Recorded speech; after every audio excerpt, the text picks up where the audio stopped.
नमस्कार मित्रांनो, आपल्या ओनली जी के अकॅडमी या यूट्यूब चॅनलमध्ये तुम्हा सर्वांचे स्वागत आहे। आज आपण तलाठी भरतीसाठी अतिशय महत्त्वाचे 20 असे प्रश्न पाहणार आहोत। हे प्रश्न मागील परीक्षांमध्ये विचारले गेले आहेत आणि येणाऱ्या परीक्षेसाठी सुद्धा अतिशय उपयुक्त आहेत। व्हिडिओ सुरू करण्यापूर्वी चॅनलला सबस्क्राइब करा आणि व्हिडिओला लाईक करा। तर वेळ न वाया घालवता आपण आपल्या प्रश्नांना सुरुवात करूया। बघा, प्रश्न पहिला दिलेला आहे, महाराष्ट्राची राजधानी कोणती आहे? महाराष्ट्राची राजधानी कोणती आहे? तर बघा, पर्याय दिलेले आहेत, पुणे, नागपूर, मुंबई आणि नाशिक। तर महाराष्ट्राची राजधानी कोणती आहे? प्रश्नाचं उत्तर तुम्ही कमेंट्समध्ये नक्कीच कमेंट करायचं आहे। बघा, महाराष्ट्राची राजधानी कोणती आहे? तर मुंबई। पर्याय क्रमांक सी, महाराष्ट्राची राजधानी आहे मुंबई। बघूयात पुढचा प्रश्न। प्रश्न क्रमांक 2 दिलेला आहे, भारताचे राष्ट्रीय गीत कोणते आहे? भारताचे राष्ट्रीय गीत कोणते आहे? तर बघा, पर्याय ए आहे वंदे मातरम, जन गण मन, सारे जहाँ से अच्छा आणि जय हिंद। तर दिलेल्या पर्यायांपैकी भारताचे राष्ट्रीय गीत कोणते आहे? तर भारताचे राष्ट्रीय गीत आहे वंदे मातरम। पर्याय क्रमांक ए आपलं बरोबर उत्तर आहे, वंदे मातरम हे भारताचे राष्ट्रीय गीत आहे। पुढचा प्रश्न बघा, प्रश्न दिलेला आहे, भारतीय राज्यघटनेचे शिल्पकार कोण आहेत? तर भारतीय राज्यघटनेचे शिल्पकार कोण आहेत? तर बघा, पर्याय ए आहे महात्मा गांधी, पर्याय बी डॉक्टर बाबासाहेब आंबेडकर, पर्याय सी नेहरू, पर्याय डी सुभाषचंद्र बोस। तर भारतीय राज्यघटनेचे शिल्पकार कोण आहेत? तर हा आपला प्रश्न आहे। तर उत्तर का आहे?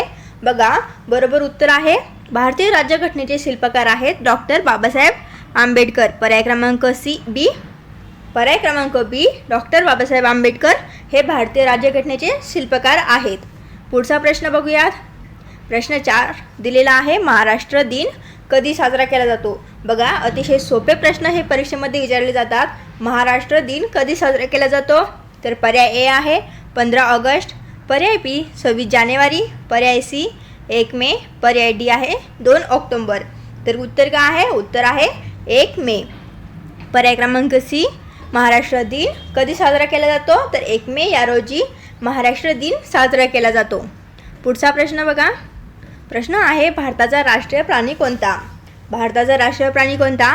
पर्याय आहेत ए सिंह, पर्याय बी वाघ, पर्याय सी आहे हत्ती आणि पर्याय डी चित्ता। तर भारताचा राष्ट्रीय प्राणी कोणता? उत्तर आहे वाघ। पर्याय क्रमांक बी भारताचा राष्ट्रीय प्राणी आहे वाघ। पुढचा प्रश्न बघा, प्रश्न क्रमांक 6 आहे, पंचायत राज व्यवस्थेचा सर्वात खालचा स्तर कोणता? पंचायत राज व्यवस्थेचा सर्वात खालचा स्तर कोणता आहे? तर पंचायत राज व्यवस्थेचा सर्वात खालचा स्तर कोणता आहे हा आपला प्रश्न। तर बघा, पर्याय आहेत ए जिल्हा परिषद, पर्याय बी ग्रामसभा, पर्याय सी पंचायत समिती, पर्याय डी आहे नगर परिषद। तर उत्तर आहे ग्रामसभा। पंचायत राज व्यवस्थेचे सर्वात खालचा स्तर कोणता? तर ग्रामसभा। पर्याय क्रमांक बी आपलं अगदी उत्तर बरोबर आहे। प्रश्न क्रमांक 7 बघा, भारताचे पहिले राष्ट्रपती कोण होते? तर भारताचे पहिले राष्ट्रपती कोण होते? पर्याय आहे ए डॉक्टर राजेंद्र प्रसाद, पर्याय बी आहे जवाहरलाल नेहरू, पर्याय सी आहे डॉक्टर राधाकृष्णन आणि पर्याय डी आहे APJ अब्दुल कलाम। तर भारताचे पहिले राष्ट्रपती कोण होते? तर उत्तर डॉक्टर राजेंद्र प्रसाद। पर्याय क्रमांक ए भारताचे पहिले राष्ट्रपती होते डॉक्टर राजेंद्र प्रसाद। बघूयात पुढचा प्रश्न। प्रश्न आहे, महाराष्ट्रातील सर्वात लांब नदी कोणती आहे? तर महाराष्ट्रातील सर्वात लांब नदी कोणती आहे? तर बघा, पर्याय आहेत ए गोदावरी, पर्याय बी कृष्णा, पर्याय सी तापी, पर्याय डी आहे भीमा। तर उत्तर काय आहे? बरोबर उत्तर आहे गोदावरी। गोदावरी नदी ही महाराष्ट्रातील सर्वात लांब नदी आहे। प्रश्न क्रमांक 9 आहे, लोकसभा सदस्यांचा कार्यकाल किती वर्षांचा असतो? प्रश्न काय आहे? लोकसभा सदस्यांचा कार्यकाल हा किती वर्षांचा असतो? तर बघा, पर्याय आहेत ए पर्याय 4 वर्ष, 5 वर्ष, 6 वर्ष आणि 7 वर्ष। तर लोकसभा सदस्यांचा कार्यकाल हा किती वर्षांचा असतो? तर त्यांचा कार्यकाल असतो 5 वर्षांचा। पर्याय क्रमांक बी लोकसभा सदस्यांचा कार्यकाल हा 5 वर्षांचा असतो। बघूया पुढचा प्रश्न। प्रश्न क्रमांक 10 दिलेला आहे, जय जवान जय किसान हा नारा कोणी दिला आहे? तर जय जवान जय किसान हा नारा दिला आहे, पर्याय बघूयात, ए पर्याय आहे इंदिरा गांधी, बी पर्याय लाल बहादूर शास्त्री, पर्याय सी आहे नेहरू आणि पर्याय डी आहे गांधीजी। तर उत्तर का आहे? बघा, आपलं बरोबर उत्तर आहे जय जवान जय किसान हा नारा दिला आहे लाल बहादूर शास्त्री यांनी। पर्याय क्रमांक बी लाल बहादूर शास्त्री यांनी जय जवान जय किसान हा नारा दिला आहे। मित्रांनो, जर तुम्हाला हे प्रश्न आवडत असतील तर व्हिडिओला एक लाईक नक्की करा आणि दररोज अशाच नवनवीन माहितीसाठी आपल्या चॅनलला सबस्क्राईब करून समोरील बेल आयकॉनला दाबायला विसरू नका, जेणेकरून आमचा पुढचा व्हिडिओ तुमच्याकडून मिस होणार नाही. प्रश्न क्रमांक 11 आहे, भारताचा राष्ट्रीय पक्षी कोणता आहे? तर भारताचा राष्ट्रीय पक्षी कोणता आहे? बघा, या प्रश्नाचं उत्तर तर सर्वांनाच माहिती आहे. पर्याय आहेत मोर, गरुड, कबूतर, पोपट. भारताचा राष्ट्रीय पक्षी कोणता आहे दिलेल्या पर्यायांपैकी? उत्तर आहे मोर. पर्याय क्रमांक ए, मोर हा भारताचा राष्ट्रीय पक्षी आहे. बघा, पुढचा प्रश्न आहे, महाराष्ट्रात एकूण किती महसूल विभाग आहेत? तर महाराष्ट्रात एकूण किती महसूल विभाग आहेत? तर बघा, पर्याय ए आहे 5, पर्याय बी 6, पर्याय सी 7 आणि पर्याय डी आहे 8. तर महाराष्ट्रात एकूण किती महसूल विभाग आहेत? तर उत्तर आहे 6. महाराष्ट्रात एकूण 6 महसूल विभाग आहेत. ते 6 महसूल विभाग कोणते आहे? तर बघा, कोकण विभाग, पुणे विभाग, नाशिक विभाग, छत्रपती संभाजीनगर विभाग आणि अमरावती विभाग आणि 6 नंबर आहे नागपूर विभाग. तर एवढे हे महाराष्ट्रात एकूण 6 महसूल विभाग आहेत. बघूयात आपला प्रश्न क्रमांक 13, संविधान दिन कधी साजरा केला जातो? तर बघा, संविधान दिन हा कधी साजरा केला जातो? पर्याय ए आहे 26 जानेवारी, पर्याय बी 15 ऑगस्ट, पर्याय सी आहे 26 नोव्हेंबर आणि पर्याय डी 14 एप्रिल. संविधान दिन कधी साजरा केला जातो? तर उत्तर आहे 26 नोव्हेंबर. या दिवशी संविधान दिन साजरा केला जातो. उत्तर पर्याय क्रमांक सी 26 नोव्हेंबर. बघूयात पुढचा प्रश्न. प्रश्न क्रमांक 14, भारताची आर्थिक राजधानी कोणती आहे? भारताची आर्थिक राजधानी कोणती आहे? तर पर्याय ए आहे दिल्ली, पर्याय बी पुणे, पर्याय सी मुंबई आणि पर्याय डी कोलकाता. भारताची आर्थिक राजधानी कोणती? तर मुंबई.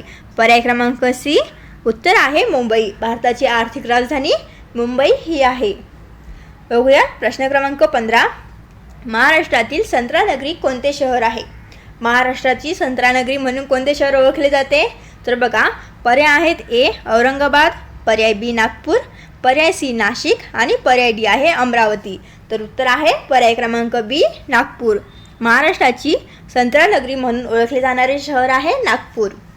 पुढचा प्रश्न क्रमांक 16 आहे, मूलभूत कर्तव्ये कोणत्या भागात आहेत? तर कोणत्या भागात आहेत? बघा, पर्याय ए आहे भाग 3 मध्ये, पर्याय बी भाग 4,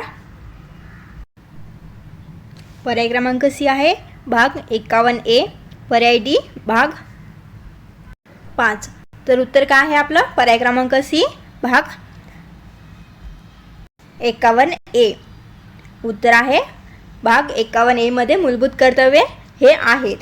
बघा, प्रश्न क्रमांक 17 आहे, भारतातील सर्वात उंच धरण कोणते आहे? तर भारतातील सर्वात उंच धरण कोणते आहे? बघा, पर्याय ए आहे कोयना, पर्याय बी भाकरा नांगल, पर्याय सी टिहरी, पर्याय डी उजनी. तर भारतातील सर्वात उंच धरण कोणते आहे? तर सर्वात उंच धरण आहे टिहरी धरण.